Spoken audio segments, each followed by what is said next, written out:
and steady against hard problems. Start by turning off your social apps and giving your brain a break.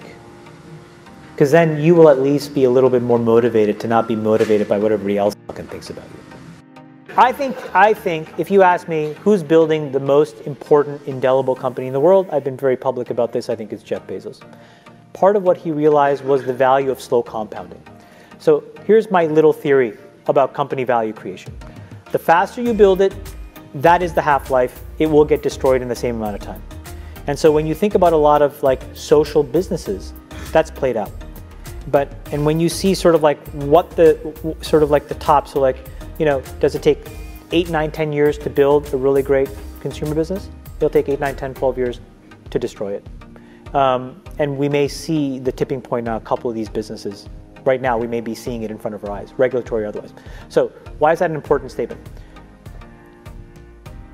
Amassing capital to me is about finding a smart, useful solution to a very hard, practical problem and being slow and methodical.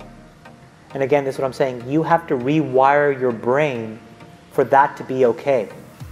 How do you, in year 2 or year 5, come back to this room for your, what is it called when you get reunion? And say, I'm still working on the same thing. And when somebody says, and how's it going? You have the courage to say, it's hard. I haven't figured it out yet, I don't know. But if you figure it out and you have this moderate growth, moderate compounding, that is the key. That is like, that's gold. You know, I look at like our returns and it's so funny because it's like, you can get so enthralled by IRRs in our business.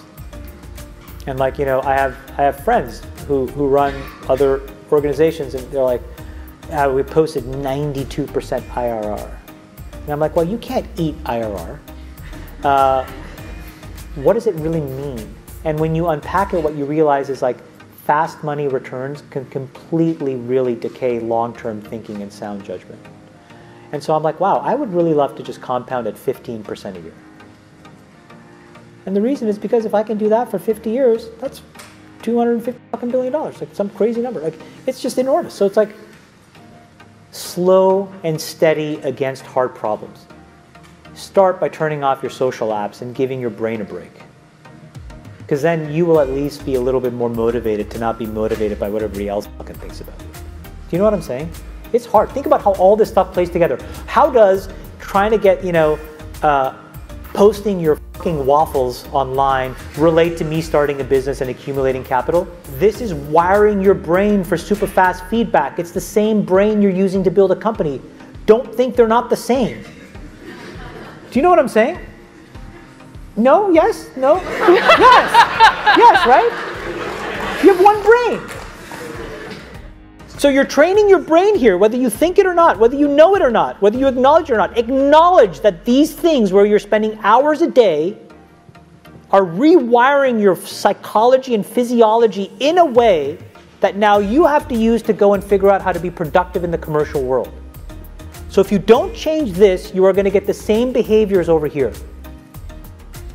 Change this. There's a reason why Steve Jobs was like anti-social media. I am telling you I'm not on these fucking apps. I'm not him by any stretch of the imagination. But I am proactively trying to rewire my brain chemistry to not be short-term focused.